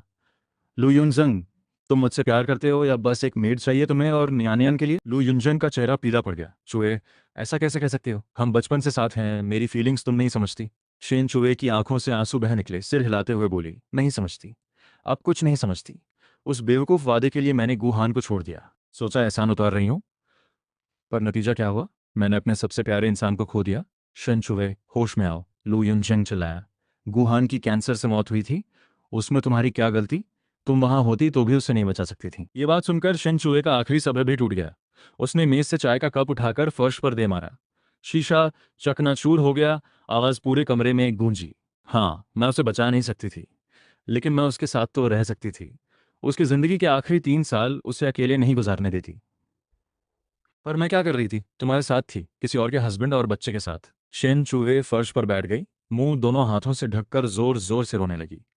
मैं एक डॉक्टर हूं, पर अपने प्यार को नहीं बचा सकी। मुझे पता भी नहीं था कि वो बीमार था। मैंने उसे अकेला छोड़ दिया, उस ठंडे हॉस्पिटल में, उस अंधेरे में। लू युनजेंग, मैं खुद को कभी माफ नहीं करूंगी।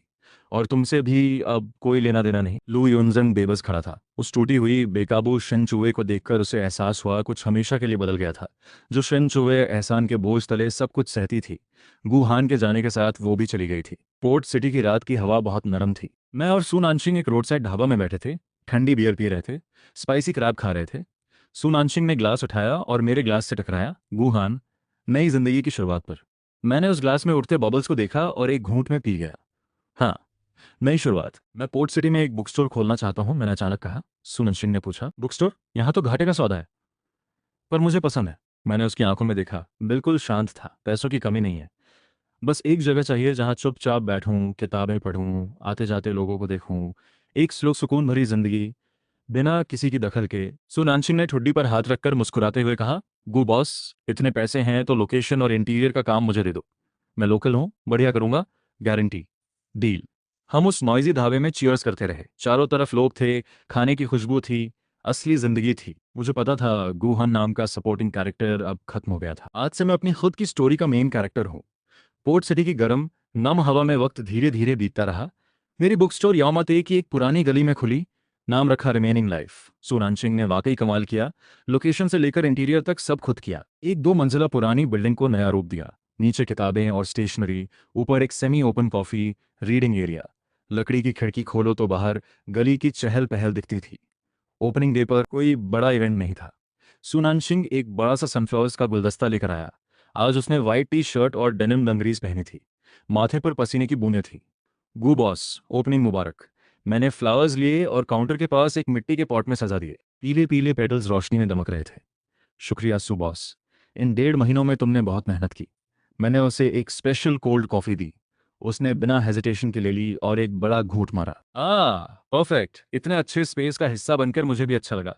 और जिंदगी चलती रही शांति से।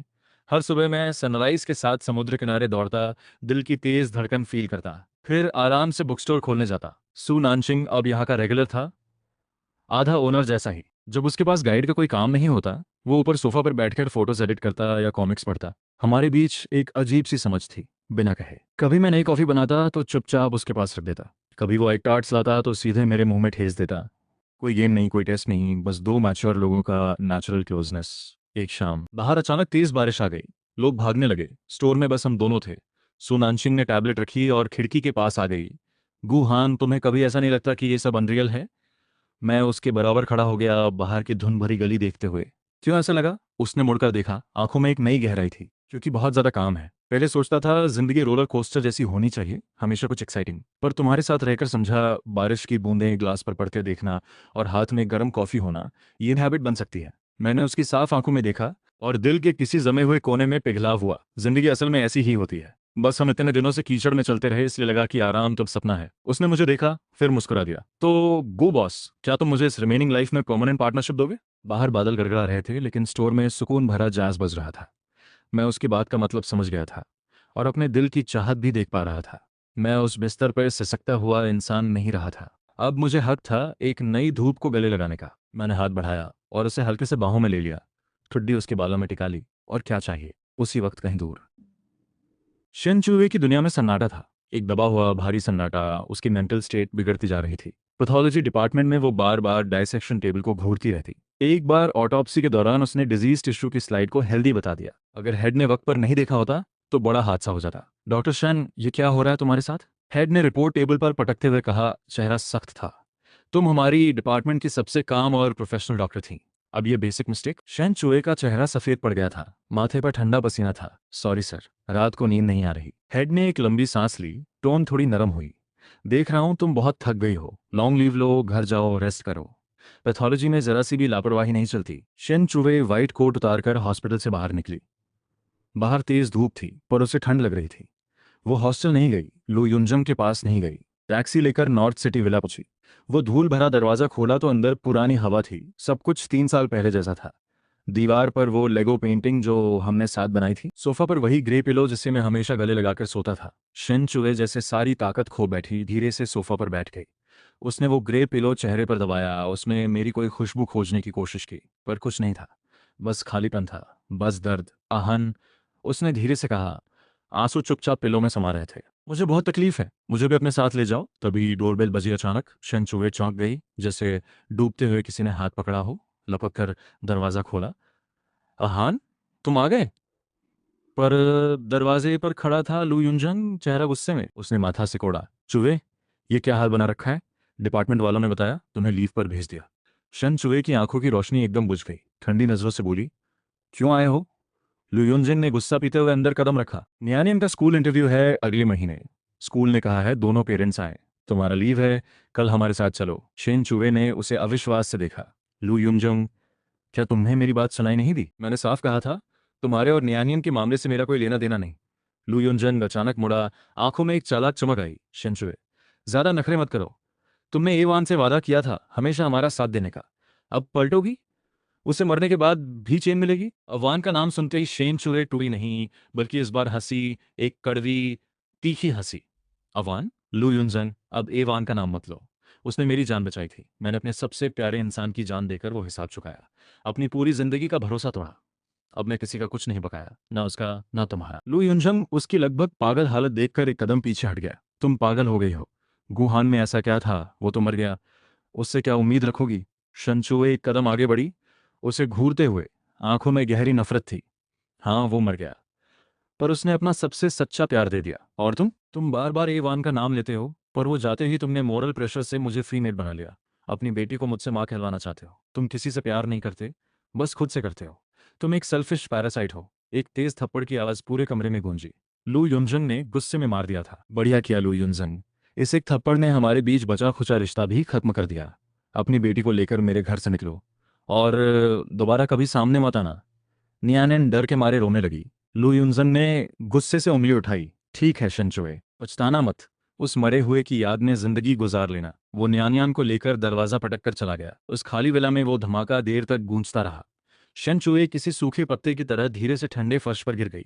उसने लाइट नहीं जलाई, अंधेरे को खुद को निगल जाने दिया। उस दिन से शेनचुए ने खुद को नॉर्थ सिटी विला में बंद कर लिया। वो ढेर सारी स्लीपिंग पिल्स ले आई, बस उन्हीं की मदद से थोड़ी देर के सपनों में वो मुझसे मिल पाती थी। सपने में मैं वही 25 साल का लड़का था, व्हाइट शर्ट पहने किचन में उसके लिए खिचड़ी बना रहा था। उसके कदमों की आहट सुनकर मुड़ता और मुस्कुराता। वे बाओ, उठ गई, जाओ मुंह धो लो, खाना तैयार है। वो उसकी जिंदगी में बचा हुआ इकलौता उजाला था, पर जब नींद टूटती, सामने होती थी बस ठंड और खामोशी। उस नींद को पकड़े रखने के लिए वो पिल्स की डोज बढ़ाती गई। उसने पुराने मार्केट से वैसे ही कपड़े खरीदे जो मैं पहनता था, उसी डिटर्जेंट से धोए, फिर अलमीरा में लटका दिए जैसे मैं अभी भी हूं। उसने वही स्नैक्स लाकर फ्रिज भर दिए जो मुझे पसंद थे, तब तक रखे जब तक वो सड़ नहीं गए। बीजिंग में सर्दी जल्दी आती है। पहली बर्फ के दिन शंचुए पतले कपड़ों में बालकनी पर खड़ी थी, उड़ते हुए बर्फ के टुकड़ों को देखती रही। फिर उसने वो नंबर डायल किया जो उसे जबानी याद था, पर अब कभी नहीं लगता था। फोन पर एक ठंडी मैकेनिकल आवाज आई। क्षमा करें, ये नंबर बंद हो चुका है। शंचुए मुस्कुरा दी, जमे हुए गालों पर आंसू बह निकले। आहन, बर्फ पड़ रहे हैं। तुमने कहा था बर्फ में 7 हॉट पॉट खाएंगे। तुम्हारी पसंद का फैटी बीफ और ट्राइप ले आई हूं, कब आओगे? जवाब में बस हवा की सीटी थी और अनंत अकेलापन। वो उस कैद में खुद को बेमियादी सजा दे रही थी। बहुत दूर पोर्ट सिटी में सर्दी कहीं ज्यादा नरम थी। आज न्यू ईयर्स ईव था। रिमेनिंग लाइफ बुक स्टोर जल्दी बंद हो गई थी। मैं और सुननशिंग ऊपर टेरेस पर बैठे थे। एक छोटी सी फायर पॉट पर मॉल्ड वाइन गर्म हो रही थी, संतरे और चावल केक भुन रहे थे। सुनानशिंग ने लाल स्वेटर पहनी थी, उसके गाल और भी गुलाबी हो गए थे। दूर विक्टोरिया हार्बर के आसमान में फायरवर्क्स फूट रहे थे। रंग बिरंगी रोशनी उसकी आंखों में चमक रही थी। गुहान, नया साल मुबारक। उसने गर्म वाइन का ग्लास उठाया। मैंने हंसते हुए ग्लास टकराया। वो आवाज़ रात के आसमान में बड़ी मीठी लगी। नया साल मुबारक। सू नानशिंग ने एक नरम गरम चावल केक मेरे मुंह में ठेस दिया। इतना गर्म था कि मैं फूंक मारने लगा। वो बगल में हंसती रही। ये पोर्ट सिटी में हमारा पहला नया साल था। न वो पुराने दर्द थे, न वो बोझ जो सांस लेने न देते हों। बस सामने की आग थी, पास बैठी मेरी साथी थी, और एक उम्मीद से भरा कल था। हमारा प्यार बड़े नेचुरली आया, जैसे होना ही था। वो मेरा पास जानता था, पर कभी तरस या दया से नहीं देखा। उसने अपनी पूरी जिंदगी और सच्चाई से मेरी जिंदगी के हर खाली कोने को भर दिया। काउंटडाउन शुरू हुआ। 4, 3, 2, 1। फायरवर्क्स के बीच मैंने झुककर उसके होठ थाम लिए। रेड वाइन की खुशबू थी, संतरे की मिठास थी। ये एक असली गरम जिंदा पल था। मैंने उसे कसकर गले लगाया और मन ही मन कहा, गुहान शाबाश, तुम सच में बाहर निकल आए। इस दुनिया में कोई किसी के बिना अधूरा नहीं होता। वो गुहान जो दर्द और नाउमीदी में मरा था, वो उसी बसंत में पीछे छोड़ गया। अब मेरी सांस थी, दिल की धड़कन थी, प्यार करने की ताकत थी, और प्यार पाने की किस्मत भी। इस शोरगुल भरी जीती जागती सिटी में मुझे एक नया सुकून मिला था। नए साल के बाद बुक स्टोर की रौनक बढ़ती गई। अनोखी बुक्स की वजह से और सू नानशिंग की ऑनलाइन प्रमोशन की वजह से रिमेनिंग लाइफ पोर्ट सिटी के यंग लोगों का फेवरेट स्पॉट बन गई। सब ठीक चल रहा था, तभी बीजिंग से एक फ़ोन आया। मेरे यूनिवर्सिटी के प्रोफेसर का था। गुहान, सच में नहीं पता था तुम पोर्ट सिटी में हो। उनकी आवाज़ में थोड़ी उम्र थी, पर खुशी भी थी। सुना था तुम बीमार थे, अब ठीक हो, बस यही काफ़ी है। मैं फ़ोन लेकर एक शांत कोने चला गया। सर, कोई काम था? हाँ, अगले महीने बीजिंग में एक इंटरनेशनल मेडिकल टेक्नोलॉजी समिट है। तुम अब डॉक्टर नहीं हो, लेकिन पैथोलॉजी पर तुम्हारे रिसर्च पेपर्स की क्लिनिकली नई एप्लीकेशंस निकली हैं। इंस्टीट्यूट चाहता है तुम स्पेशल गेस्ट के तौर पर आओ, एक सेमिनार में हिस्सा लो। लोग भी देखेंगे कि तुम ठीक हो। बीजिंग सुनकर मेरे अंदर कोई हलचल नहीं हुई, जैसे किसी अनजान शहर का नाम हो। पहले मना करने का मन था, पर प्रोफेसर का मुझ पर बड़ा एहसान था। बीमारी में उन्होंने खुद दवाएं ढूंढी थीं। थोड़ा सोचकर मैंने हाँ कर दी। ठीक है सर, वक्त पर पहुंच जाऊंगा। फोन रखा तो सामने सू नानशिन खड़ा था, दरवाजे से टिका हुआ। हाथ में कटे हुए फल थे। बीजिंग जाना है? मैंने हाँ में सिर हिलाया। प्रोफेसर का बुलावा है, मेडिकल समिट में जाना है। कुछ दिन में वापस आ जाऊंगा। सू नानशिंग ने टूथपिक से एप्पल का टुकड़ा उठाया और मुझे दिया। मैं भी चलूंगा। मैं थोड़ा चौंका। तुम क्यों? वो बड़े कॉन्फिडेंस से बोला, क्योंकि वो तुम्हारी एक्स का इलाका है। मेन गर्लफ्रेंड के तौर पर मेरा फर्ज बनता है साथ रहना। कोई उल्टा सीधा करे तो मैं सामने रहूं। उसकी ये मासूम प्यारी बात देखकर मैं उसका गाल दबाने से नहीं रोक पाया। ठीक है, चलो सॉवरेंटी क्लेम करने। असल में मैं जानता था वो सच में डरी नहीं थी। वो बस नहीं चाहती थी कि मैं उस शहर में अकेला जाऊं जिसने मुझे इतना दर्द दिया था। वो मेरे साथ रहना चाहती थी, मेरी हिम्मत बनकर। टिकट एक हफ्ते बाद का था। जाने से पहले मैंने एक फॉर्मल सूट लिया। सू नानशिंग ने खुद के लिए एक चमकदार रेड कोट चुनी। उसके अपने शब्दों में, ये बैटल सूट है, पुरानी हर उदासी को स्टाइल से हराने के लिए। प्लेन बादलों को चीरकर उत्तर की तरफ उड़ा। मैंने खिड़की से बाहर तेज धूप देखी और सू नानशिंग का हाथ थाम लिया। बीजिंग, मैं आ रहा हूँ, पर इस बार एक विनर की तरह। अपने पास से, उन सब लोगों से और उन सब यादों से आखिरी बार ठीक से विदा लेने। बीजिंग की ठंडी हवा ने एयरपोर्ट से बाहर निकलते ही स्वागत किया। मैंने ऑटोमेटिकली सू नानशिंग की रेड कोट को ठीक किया और उसका स्कार्फ कसकर बांधा। उसने ऊपर देखा, खिलखिलाते हुए अपने ठंडे हाथ मेरी कोट की पॉकेट में डाल दिए। बीजिंग बहुत ठंडा है, पोर्ट सिटी ही अच्छा था। मैंने उसका हाथ पॉकेट में कसकर पकड़ा और वार्म दी। काम खत्म होते ही वापस चलते हैं। प्री बुक्ड कार बाहर थी। हम सीधे इंटरनेशनल कॉन्फ्रेंस सेंटर पहुंचे। ये मेडिकल टेक्नोलॉजी समिट काफी बड़ा था। कई पुराने क्लासमेट्स और हॉस्पिटल के साथी वहां थे। मुझे देखकर उनकी आंखें पहले कंफ्यूज्ड हुईं, फिर डिसबिलीफ में खुल गईं, जैसे कोई मिरेकल देख रहे हों। जी यानली भी वहां थी, हॉस्पिटल की रिप्रेजेंटेटिव के तौर पर। जब प्रोफेसर के साथ मैं गेस्ट सीट की तरफ बढ़ा तो वो झटके से उठ गई। सामने रखी वाटर बॉटल गिर गई, पर उसे होश नहीं था। बस मुझे देख रही थी, आंखें भर आई थी। गुहान, सच में तुम हो? तुम जिंदा हो? ब्रेक के दौरान वो बैकस्टेज दौड़ती आई और मुझसे लिपट गई, रोते हुए कुछ बोल नहीं पा रही थी। मैंने उसकी पीठ थपथपाई और शांति से मुस्कुराया। हाँ मैं हूँ जी डॉक्टर, बहुत दिन बाद। वो रोई भी, हंसी भी। ये तो मेडिकल मिरेकल है। तुम्हारे जाने के बाद तुम्हारी सारी मेमोरीज धुंधली हो गई, सिस्टम रिकॉर्ड्स भी गायब हो गए। मुझे लगा मैं खुद पागल हो गई हूँ। मैंने उसे वो स्ट्रेंज नॉवेल वाली बात एक्सप्लेन नहीं की। बस कहा, पोर्ट सिटी में अच्छे डॉक्टर्स मिले, चाइनीज मेडिसिन और रिलैक्स माहौल से बॉडी रिकवर हो गई। जी यानी ने जोर से सिर हिलाया। जिंदा हो, बस यही बहुत है। फिर उसने थोड़ा रुककर थोड़े कॉम्प्लेक्स एक्सप्रेशन के साथ पूछा, तुम वापस आ गए तो शिन डॉक्टर को पता है? उस नाम पर मेरे अंदर अब कोई हलचल नहीं थी, जैसे किसी अजनबी का नाम हो। मैंने सिर हिलाया। मैं यहाँ मेडिकल समिट के लिए आया हूँ, किसी के लिए नहीं। उसे पता है या नहीं, मुझे फर्क नहीं पड़ता। जी यानली ने एक लंबी सांस ली। तुम्हारे जाने के बाद शेन चुए बर्बाद हो गई, काम में गलतियां होने लगी, हॉस्पिटल ने इनडेफिनेटली सस्पेंड कर दिया। सुना है मेंटल कंडीशन भी ठीक नहीं रही। खुद को तुम्हारे पुराने विला में बंद कर लिया, स्लीपिंग पिल्स पर जी रही है। लू युमजन कई बार झगड़ने गया, वो नाइफ लेकर भगा देती है। पूरे बीजिंग मेडिकल सर्कल में खबर है वो टैलेंटेड डॉक्टर अब खत्म हो गई। मैंने सुना। मन बिल्कुल शांत था, न बदले की खुशी, न जरा सा भी। मैंने वॉच देखी। माफ करना, मेरी गर्लफ्रेंड बाहर वेट कर रही है, मुझे जाना होगा। जी यानी रुक गई। फिर मेरी नज़रों के साथ बैकस्टेज डोर की तरफ देखा। सुनान सिंह वहाँ दरवाजे से टिका था। वो फ्लैशी रेड कोट पहने, बेहद खूबसूरत, जैसे कभी न बुझने वाली रोशनी हो। उसने मुझे देखकर हाथ हिलाया। दोनों हाथों में हॉट कॉफ़ी थी। जी यानली को समझ आ गया। उसके चेहरे पर सुकून आया। गुहान, खुश रहो, तुम सच में सबसे अच्छे के हकदार हो। मैं सू ननशिंग के पास गया, कॉफ़ी ली, उसका हाथ थामा और साथ कॉन्फ्रेंस हॉल में वापस चला गया। उसी वक्त सिटी सेंट्रल हॉस्पिटल में हेड अपने ऑफिस में समिट की लाइव स्ट्रीम देख रही थी। स्क्रीन पर मेरा क्लोजअप आया। मैं स्टेज पर बड़े इत्मीनान से पैथोलॉजी डेटा की क्लिनिकल अपडेट्स शेयर कर रहा था। शेंचुए उसी वक्त वहां से गुजर रही थी, सस्पेंशन पेपर्स लेने आई थी। हेड के ऑफिस की स्क्रीन से वो आवाज़ आई जो उसकी रगों में बसी हुई थी। उसके पांव जम गए। उसने स्क्रीन को घूरा। वो उसका ए हान था, न मरा हुआ, न कमजोर, न पीला, शार्प सूट में, आत्मविश्वास से भरा, चमकता हुआ। शेन चुवे का दिमाग एक धमाके से भर गया। उसने ऑफिस का दरवाजा धक्का देकर खोला और लड़खड़ाते हुए अंदर आई। वो ए हान है, वो जिंदा है। हेड घबरा गई। शिनचुए, क्या हो रहा है? पर शिनचुए ने कुछ नहीं सुना। वो पागलों की तरह वहां से भागी। दौड़ते हुए एक जूता भी गिर गया, पर उसे परवाह नहीं थी। अहान कॉन्फ्रेंस सेंटर में है, मैं उसे लेने जाऊंगी, उसे घर लाऊंगी। बाहर बीजिंग का दूसरा स्नोफॉल शुरू हो गया था। शेन चूवे एक पतली सी स्वेटर में, एक पैर नंगा, बर्फ में भागती रही। लोग रुक कर देखने लगे। सबको लगा कोई पागल है, पर उसके दिमाग में बस एक ही ख्याल था, उसे देखना, रोकना, वापस मांगना। समिट खत्म हुई।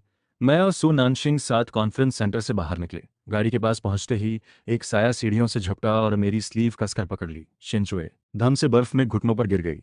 बदन पर कीचड़ था, खून था, बाल उलझे हुए थे, गाल बर्फ से नीले पड़ गए थे। उसमें उस talented flower of the hospital का कोई निशान नहीं था। आंखें जो कभी गहरी और शांत थीं, अब ब्लडशॉट थीं, जमीन तक आ गई थीं। वो ऊपर देखते हुए बोली। आंसू और खून मिलकर गालों पर बह रहे थे। अहान, प्लीज मुझे देखो, मैं तुम्हें घर ले आई हूँ, घर चलोगे? विला में सब वैसा ही है। तुम्हारे कपड़े धो रखे हैं, तुम्हारी पसंद का खाना भी ला रखा है। प्लीज मेरे साथ चलो। आसपास लोग रुक कर देख रहे थे। सू नानशिंग ने माथे पर शिकन डाली, एक कदम आगे बढ़कर मुझे पीछे कर लिया और शेन चुए को ऊपर से देखते हुए बोला, एक्सक्यूज मी, प्लीज अपना ख्याल रखें। शेन चुए की नज़र तब सू नानशिंग पर पड़ी। उसकी पुतलियां सिकुड़ गईं। नज़र मेरे और सू नानशिंग के हाथों पर टिक गई, जो आपस में बंधे हुए। और इससे भी ज्यादा चुभने वाली चीज थी हमारी रिंग फिंगर्स पर वो पतली, चमकती गोल्ड डायमंड रिंग्स। कल रात वांगफुजिंग में खरीदी थी, एंगेजमेंट रिंग्स थी। शेनचुए के होंठ कांपने लगे, जैसे चीखना चाहती हो पर आवाज नहीं निकल रही थी। उसकी आत्मा जैसे निकल गई हो। वो उस रिंग को घूरती रही। नहीं, ऐसा नहीं होना चाहिए। अहान मेरा है, वो रिंग ही मेरी होनी चाहिए थी। वो अचानक उठकर सू नानशिंग का हाथ छीनने दौड़ी। मेरी नज़र ठंडी हो गई। मैंने सू नानशिंग को खींचकर अपने पास ले लिया और पांव से शेनचुए को दूर धकेल दिया। वो बर्फ में लुढ़क गई, हाथ पांव पर गिरी, असहाय, टूटी हुई नजरों से देखती रही। मैंने उसे एक बार देखा, जैसे कोई कचरा हो। शेनचुए, तमाशा काफी हुआ। वो रोते हुए घुटनों पर चलकर मेरी तरफ आने लगी। आहान, मुझे माफ कर दो, हर रोज पछताती हूँ। स्लीपिंग पिल्स खाकर सपने में तुमसे मिलती हूँ। मैं तुम्हारे बिना नहीं रह सकती, मैंने शांत आवाज में कहा। उस हवा और बर्फ में वो आवाज बहुत साफ और बहुत तीखी लगी। पर मैं तुम्हारे बिना रह सकता हूँ, और तुम्हारे बिना मैं पहले से कहीं बेहतर हूँ। मैंने सुनानशिन की तरफ इशारा किया। इंट्रोड्यूस करा दूं, ये मेरी फियांसे हैं सुनानशिन। अगले महीने पोर्ट सिटी में हमारी शादी है। अगर शेन डॉक्टर को टाइम हो तो आ सकती हैं, गिफ्ट भी दे सकती हैं। पर मुझे लगता है इस वेडिंग में आने की कोई ज़रूरत नहीं तुम्हें। शेन चुवे का सीना जैसे किसी ने मुट्ठी ने ढींच लिया हो। सांसें उखड़ने लगी। फियांस, शादी, ये वो शब्द थे जो कभी हमारे सपनों का हिस्सा थे। आज वो ही उसके दिल में सबसे गहरे खंजर बन गए थे। नहीं, ए हान, उससे शादी मत करो। तुमने कहा था हमेशा मुझसे प्यार करोगे। तुमने कहा था मैं तुम्हारी इकलौती हूँ। रुक जाओ प्लीज, तुम्हारी जान भी मांगो तो दे दूंगी। मैं झुका और उसके उस टूटे, आंसुओं से भरे चेहरे को देखते हुए सबसे शांत आवाज में सबसे सच बात कही। शंचुए, असल में मैं तुम्हारा सबसे ज्यादा शुक्रगुजार हूं।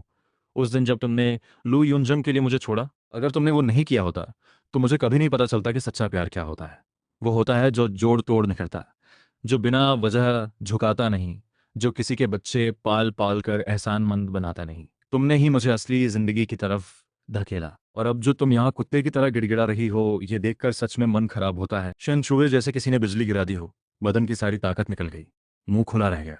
आंसुओं से धुंधली आंखों में आखिरकार सच्चाई उतर गई। ये इंसान सच में उससे प्यार नहीं करता, जरा भी नहीं।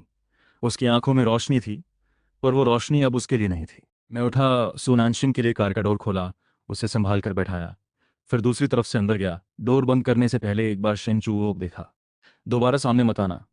कार धीरे धीरे चली, बर्फ में दो गहरे निशान छोड़ते हुए। रियर व्यू मिरर में शन चुवे एक बेजान परछाई की तरह उस बर्फ के तूफान में खड़ी रही बहुत देर तक। मेरी और सू नानशिंग की शादी विक्टोरिया हार्बर के क्रूज में हुई, ज़्यादा लोग नहीं थे, बस सू नानशिन की कुछ करीबी और पोर्ट सिटी में बने मेरे कुछ अच्छे दोस्त। समुद्री हवा में सू नानशिन ने सफ़ेद ब्राइडल ड्रेस पहनी थी, जैसे कोई परी उतर आई हो। वो मेरी तरफ चला, आंखों में तारे थे। गुहान, आज से तुम्हारी बाकी जिंदगी मेरी जिम्मेदारी। मैंने मुस्कुराते हुए उसकी उंगली में रिंग पहनाई और उसके होठों पर झुक गया। ये मेरा सौभाग्य है मिसेस सू। वेडिंग फायरवर्क्स रात के आसमान में खिल उठे। मैंने अपनी वाइफ को गले लगाया और सीने में दिल की जोरदार धड़कन महसूस की। वो विलन जो किसी और की कहानी में मारा गया था, वो अब अपनी ही जिंदगी का सबसे खुश इंसान था। अब शेन चुए का पर्सपेक्टिव।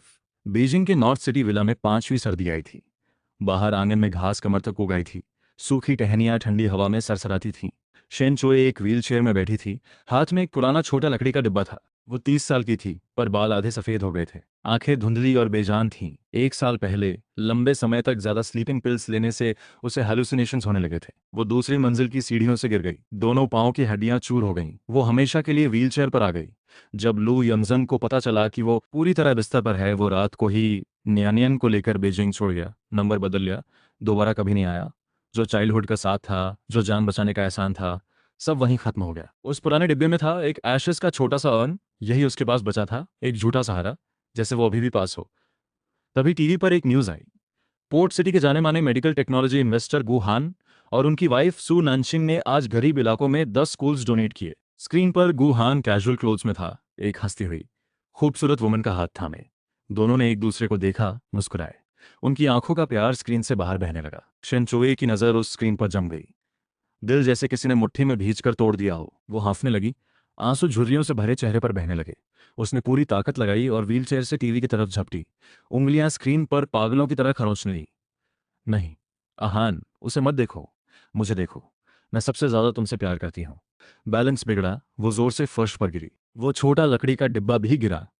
पुराने लव लेटर्स और नोट्स बिखर गए फर्श पर। वो ठंडी जमीन पर पड़ी पड़ी उन्हें बटोरने लगी, पर हाथ नहीं पकड़ पाए। माफ करो, माफ करो। काश वक्त पलट जाता।